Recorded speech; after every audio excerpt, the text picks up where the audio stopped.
Welcome to Voices from Cambridge, a podcast about the people behind the university. In each episode, we explore their journeys and what Cambridge has meant to them. We are your hosts, Ani and Aliya. Our aim is to open up Cambridge and share conversations that connect and inspire. With a special thanks to the Wolf Institute for hosting us. Thank you for being here. Today we are joined by Zain Kakooza. Zain is a second-year undergraduate student at Homerton College. He has taken on leadership roles that have involved bringing new voices into Cambridge and working with younger students who may not usually see themselves represented here. In this episode, we speak with Zain about his experience of Cambridge so far and the paths he has been carving alongside his studies. Thank you for joining us today. Thank you for having me. Welcome. Zain, what led you to study human, social and political sciences, and why did politics and sociology feel like the right focus for you?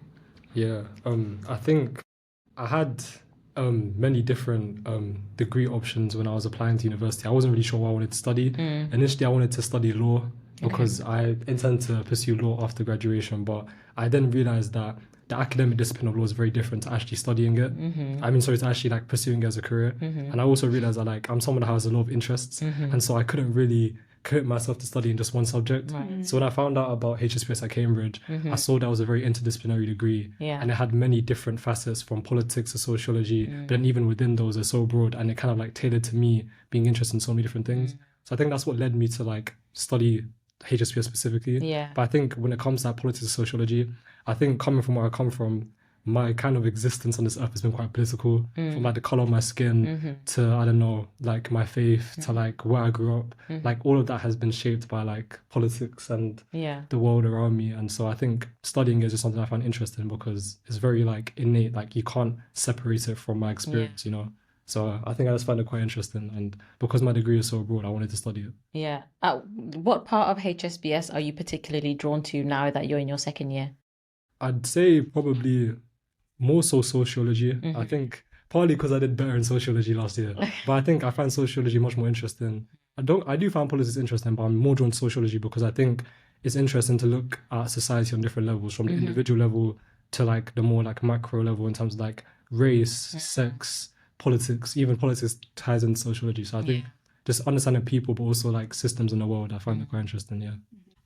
Zain, what was your first year at Cambridge really like, especially entering an environment that can feel intense and unfamiliar?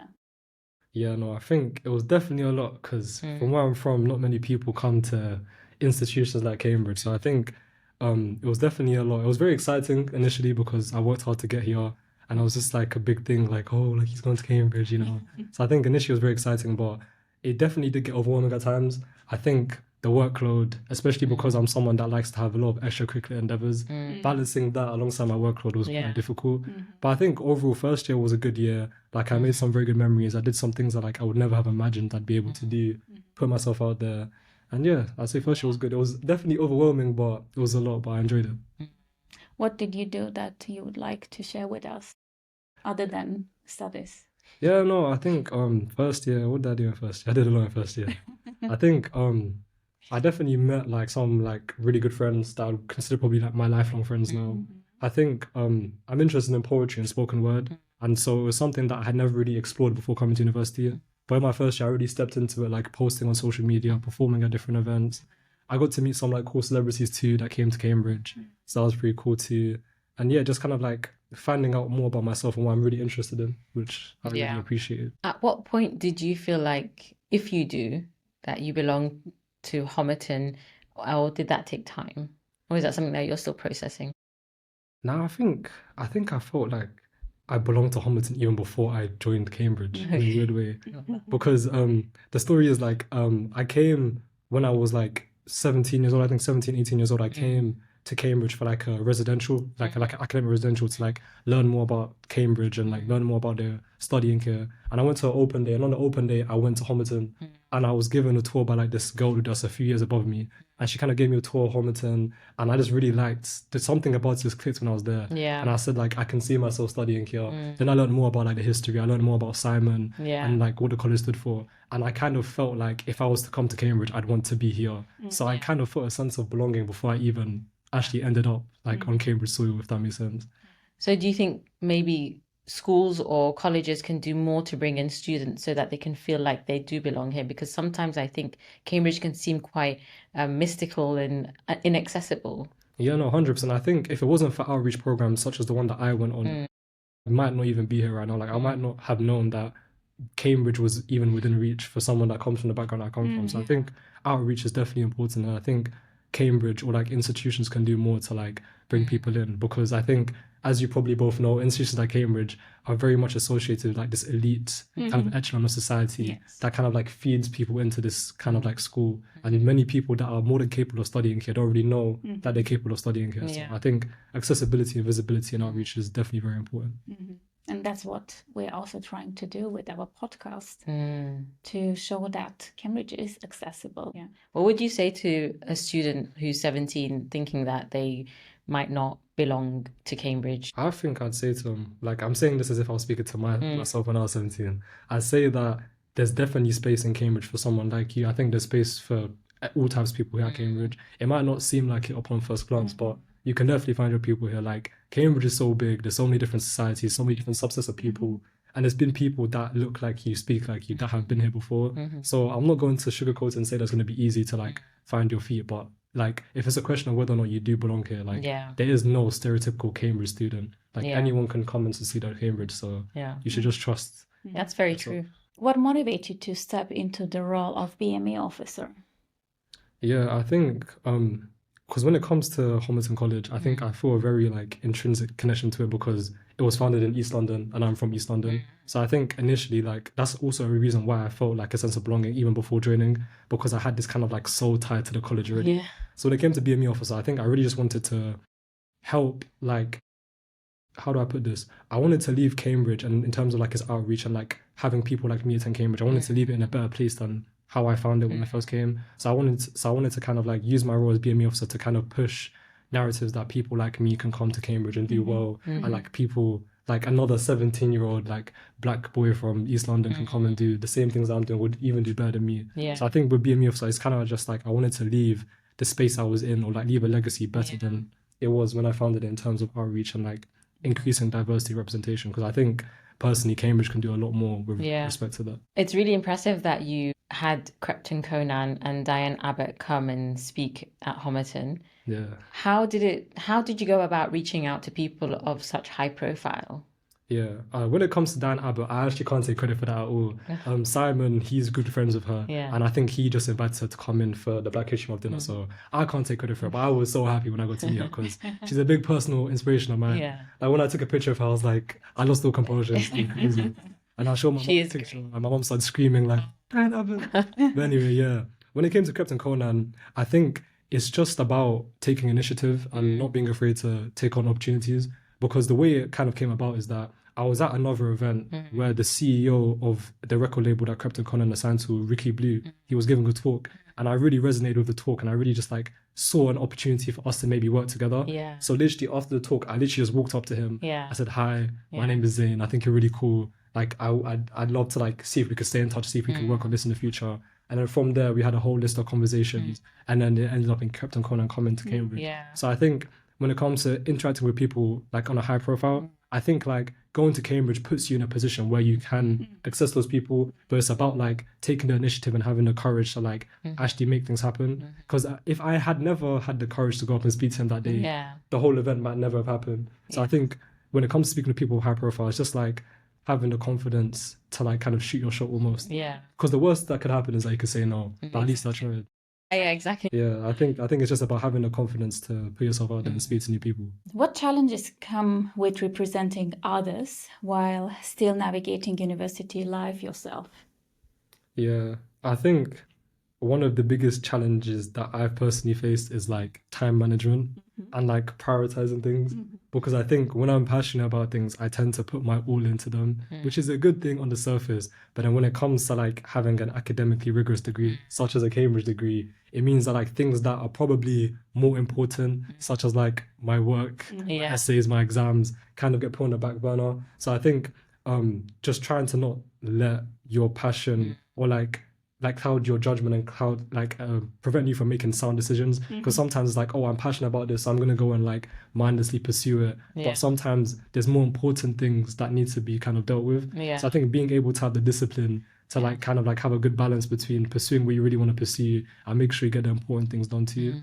And I think maybe just me personally, I think taking like representing a bunch of people comes with a pressure, because it's kind of like, okay, people look to you now. You're kind of like this model example of all the people you're claiming to represent. And so if you step out of line, or if you make one mistake, or if you're not up to par, you know, like it kind of has a knock-on effect on many other people that didn't really consent to, you know, being represented in such a way. So I think it definitely comes with a lot of pressure, and I think that can have a bit of a mental strain to you.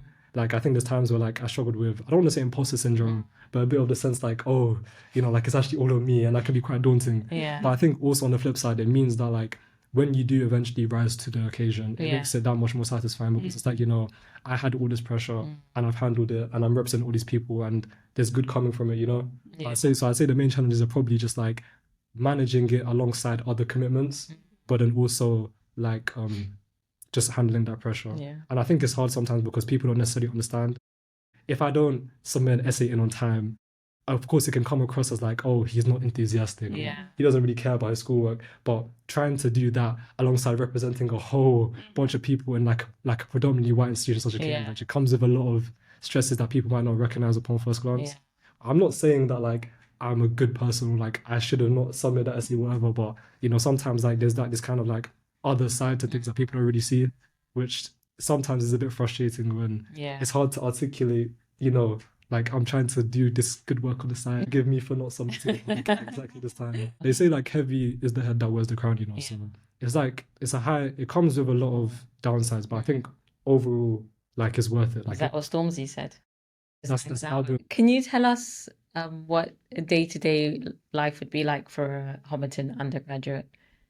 Yeah, I'd say day to day, I think it involves a lot of commuting, because Homerton is one of the further colleges, further out colleges. Yeah, day to day is just like, I don't know, you wake up, a lot of people tend to like have breakfast in the dining hall. The breakfast there is quite nice, it's quite cheap. So people tend to have breakfast in the dining hall. I sometimes do as well.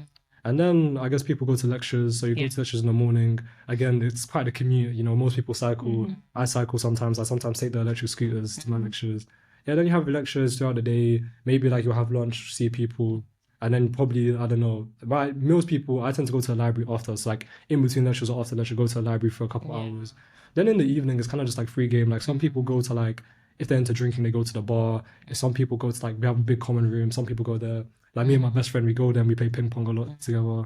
So yeah, I think morning is just academic commitments. Afternoon is a bit more of those academic commitments. And in the evening, it's just a bit like social. Yeah. I think most Cambridge colleges have a similar kind of day-to-day. Yeah. Okay, cool.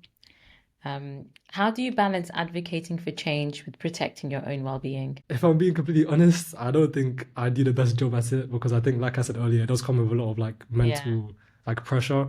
But I think what I've been trying to do recently is like know when to put myself first, because I think advocating for others is a very selfless thing, and it's something I love to do, but it's kind of like, it's funny, I was speaking about this earlier today. One of my favorite artists is Lauryn Hill. She's like an R&B hip hop artist. I love Lauryn. Yeah, and in her song, what was the song? I think it was Do Wop, but she kind of says like, how are you gonna win if you're not right within? And like that quote is something I'm really trying to like stick to, because like, how can I advocate for all these people and do all this good work if I'm not sound? Like if I'm failing my exams and like, you know, I'm not getting on top of my own personal affairs, how can I then go and like advocate for other people to come here and then do well in their exams, you know? So I think in terms of actually doing it, it's just like maybe just trying to set aside time for myself to like do the things that I need to get done, and to set aside time for myself to like, you know, just like be in my own space, whether it's like listening to the music I like, or like doing like playing football, something that I enjoy to do, but like actually reminded to take a step away physically and actually engage in something else other than like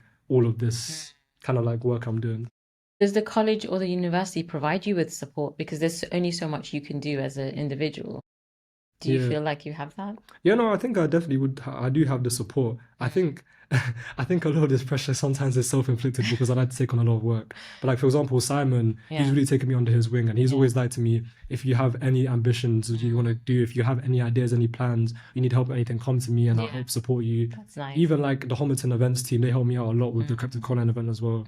So I think I definitely have people to lean on. Good. Of course, the main responsibility, the main driver is me, because it is my ideas I'm putting out there. But I think, like you said, it's just taking the time to like physically remove yourself from that space and actually engage in other things is helpful when it comes to balancing it with your well-being, because you could, like, for example, like I could mentally like not be working on a CryptoCon event, but if I'm still like have my laptop open, I'm still gonna be like thinking about, okay, let me do this, let me do this. So sometimes it's good just to like go for a walk, go outside, speak to friends. But I think it's about intentionally making that time for yourself to do those things. Otherwise, it'll just like continue the cycle. Zain, you're working on an outreach documentary for students of African and Caribbean heritage. Why was this important to you, and what do you hope young people take away from this documentary? Yeah, no, I think it was important to me because, like I said, the reason, or one of the defining reasons why I'm here at Cambridge is because of the outreach program that I was on myself. I think I've seen firsthand the power it can have, like going on these outreach programs and having these kind of like things shown to you. Because, like I said, if I hadn't been exposed to that residential, if I hadn't been told by Cambridge about by my school, I might not have applied there. So I think it was important to me because I saw firsthand how it can have an impact on like broadening your horizons and making you feel as though it's possible that you can study at such institutions such as Cambridge. And I think, sorry, what was the second part of the question? What do you hope that young people take away from this? Yeah, I think what I hope that young people can take away from this is that, like I said, there's no like Cambridge student, there's no ideal Cambridge student. Like when you look at institutions such as Cambridge and Oxford, you think that like that could never be me, you know. They talk like this and they have this much money and they do X, Y, and Z. But really and truly, so many people that come from all over the world come to these institutions and they thrive. So I think I just wanted to show people that like it is possible for you to be where you are and end up where I am. The same way people before me showed me that it's possible. So just kind of like passing over that torch almost. Essentially lifting the veil. Yeah. And kind of like demystifying Cambridge, making it seem like it's like, yeah, it's Cambridge, but also like it's not the end all be all. It's not We're not like humans. Yeah, exactly. We're actually like all on the mission to demystify Cambridge. You know, we actually have like personalities and we actually like, you know, we are actual people. Of course. You know, even me before I came here, I had many preconceptions about Cambridge that made me feel as though I wasn't going to fit in here. But like now, years since being here, I've met some of my best friends. I've had some really cool experiences that I would never have thought I would have before coming here. So. And the opportunities are endless. Looking back, Zain, what do you think would have helped you most in year 10 to 12 when thinking about university? Yeah, that's a good question. I think what would help me most? I think, first of all, I'd say like kind of like outreach and visibility, like actually making sure that these opportunities are heard about and like I actually know about them, because that's like the first kind of like barrier to entry, because many people don't know that they can apply to such places. But I think also I'd say kind of like, how do I put this? Having the confidence instilled within me from teachers that like I can pursue these things. Because when I was in secondary school, like I left my secondary school like a normal regular secondary school to go to like a very top performing academic sixth form. It was still a state school, but it was like a big step up from the local like school that I went to. But when I was there, before I left, after getting my GCSE results, some of the teachers kind of like tried to get me to stay. Of course, because they wanted like their most talented students to stay at the school.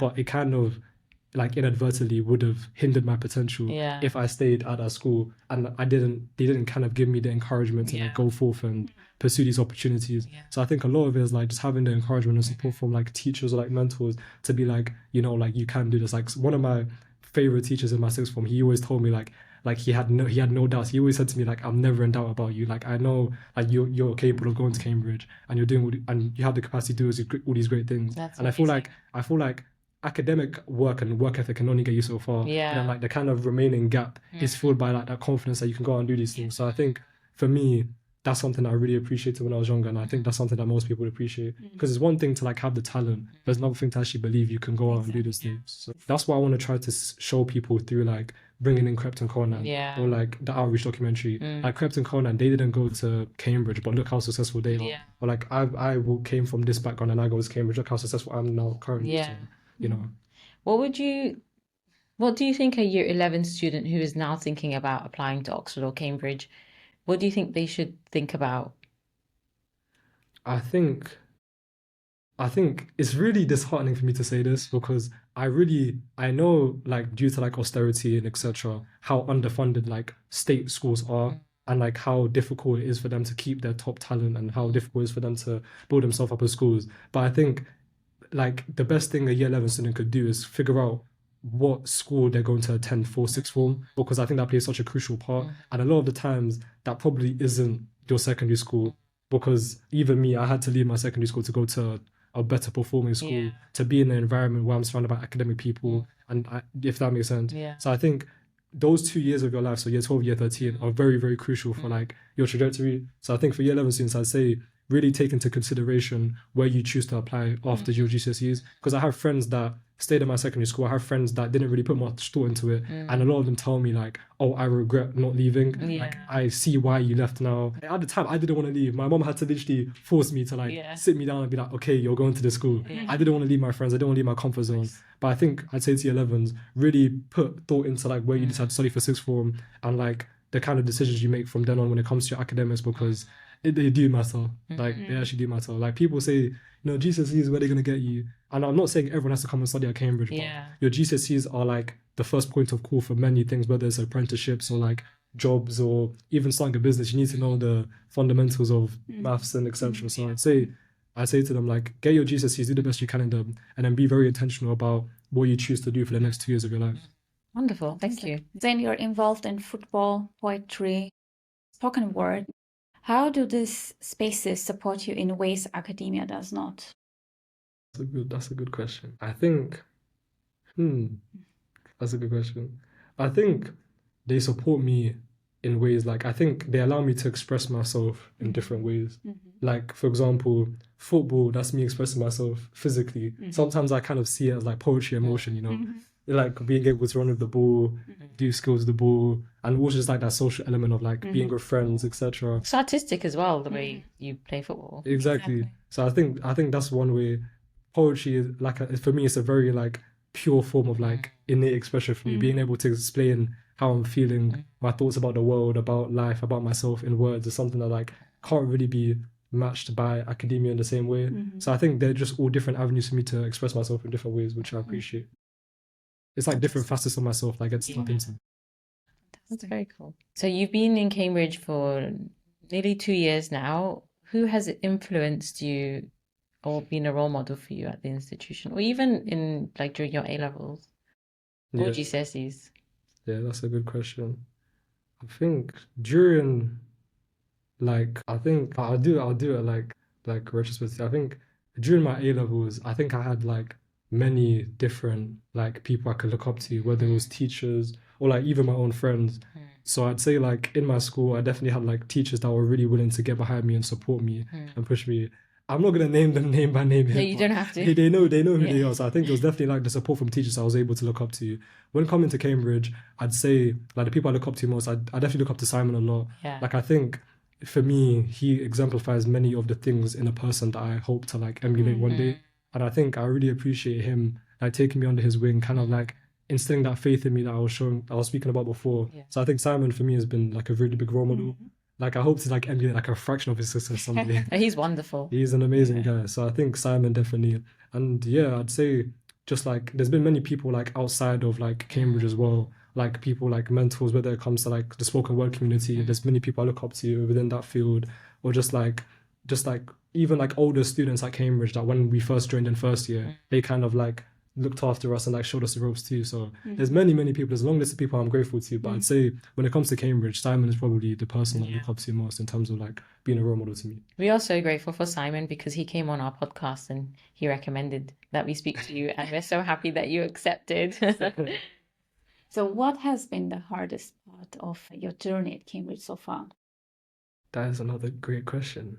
The hardest part of my journey at Cambridge. I think the hardest part, if I'm being transparent, is probably like my mental health and like preserving it, because I think definitely it's not really always been like the best, like going through Cambridge. I think when it comes to even like social life, like I think socially I struggled a bit, you know, like trying to like maintain it alongside doing all these commitments, and then also like, you know, like the switch and like having your friends from home and now you're going to university in a very unfamiliar place, making friends here, maintaining those friendships. those things kind of like eat away at you. But then also like the whole idea of pressure and like rising to it, but then also like the academic intensity of the Cambridge workload. So I think all those things culminate to make like preserving my mental health quite difficult. Like many people probably don't. Many people probably be surprised to hear me say this because it's not something that's like visible. It's not something like you can actually tangibly see. But I think mental health is something I've probably struggled with the most at Cambridge. Is there something that the university can do to help undergraduates or postgrads or staff with these, challenges that we face as human beings? Yeah, no, I think the university does do a great job. Like I know like if I had X problem, I know who to go to. Like we have academic tutors that like look after us when it comes to like personal and pastoral things. I have like my director of studies that I can go to for academic things. Like I know who to go to, but I think sometimes it's hard to explain, but sometimes it feels like hard to actually muster the courage up to go to them, which I admit like the responsibility falls on me, and like there's an element of personal responsibility, but I think also like there's like a kind of disconnect because it's like, okay, I'm gonna go to my tutor, but my tutor isn't really someone that looks like me or speaks like me, so I don't really think they're going to understand me to the same extent that like I don't know, someone else might, and like that kind of like makes a kind of mental kind of like barrier almost. Those are some really relevant points, and thank you for sharing that. No worries. No worries.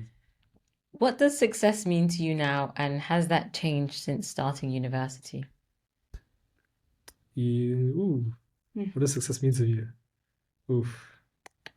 These are really deep questions, but I like them. I like them. They're making me think. They're racking my brain. I think success before, to me, it kind of looked like just like things that were like measurable through metrics. So kind of like, oh, how many A stars have you got? Or like what how well are you doing like academically? Or like I don't know, how many work experience opportunities have you had? How many internships have you done? Like I think before that's what kind of constituted success for me. Like, okay, cool. I go to this big university with a very, very like prestigious name. I've done these internships at these places. I've gotten these grades. Before, like I kind of like used to determine my success by numbers, if that makes sense. Or like these kind of like tangible things like, oh, you're part of this society, you're part of this thing. But I think now for me, success kind of just looks like contentment almost. Like, am I content in what I'm doing? Because I think before I was kind of pursuing things for the sake of pursuing.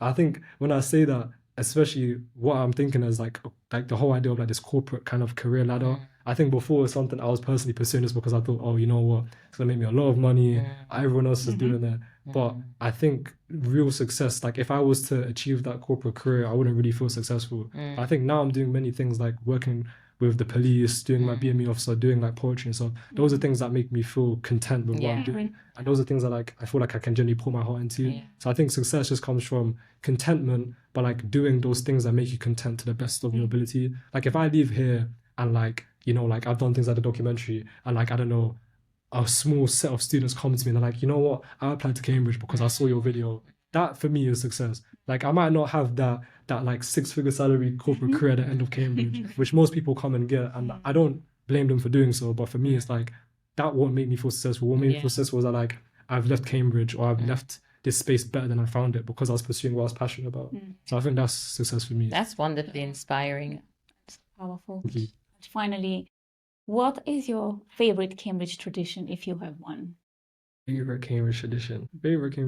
I'd say matriculation. I think matriculation is probably like, because I remember that day, I was just very happy that day, and it kind of just felt like, of course, like I was here for a while before, and I knew I was in Cambridge, but I think matriculation really just set it in stone. Like I'm actually a Cambridge student. Like officially, I go here. For those that don't know what matriculation is, can you tell us? Yeah, so matriculation is basically like, it's like a ceremony to celebrate you officially becoming a student at Cambridge. And what you do is you dress up in your gowns and your suits and your smart dresses, and then everyone goes out and like you take like a class picture, like a cohort picture. So everyone in your year from your college will like stand outside of like the principal and like the fellows, and you take a nice picture together, and it have like your names engraved at the bottom and everything. And then of course you have the formal dinner afterwards, where it's like the first formal dinner commemorating you being a student at Cambridge. So yeah, it's just nice. And then there's even like weird traditions. Like I remember we had to read out something on a slip or something and drink from a cup or whatever. But I think it's very Cambridge in a way that's like not too overwhelming. So I liked it. It made me feel like, you know, like I'm actually here now. Yeah, like, you know, part of the community. That's amazing. Also, it might be a tad bit elitist, but I kind of like how it's something that like only like Cambridge people do. Yeah. Fantastic. Thank you so much, Zain. It was so incredibly interesting to listen to you. Yeah, and really to inspiring. learn about your journey. Thank you for Thank you for sharing it having me. with us. Thanks, Zain. Thank you.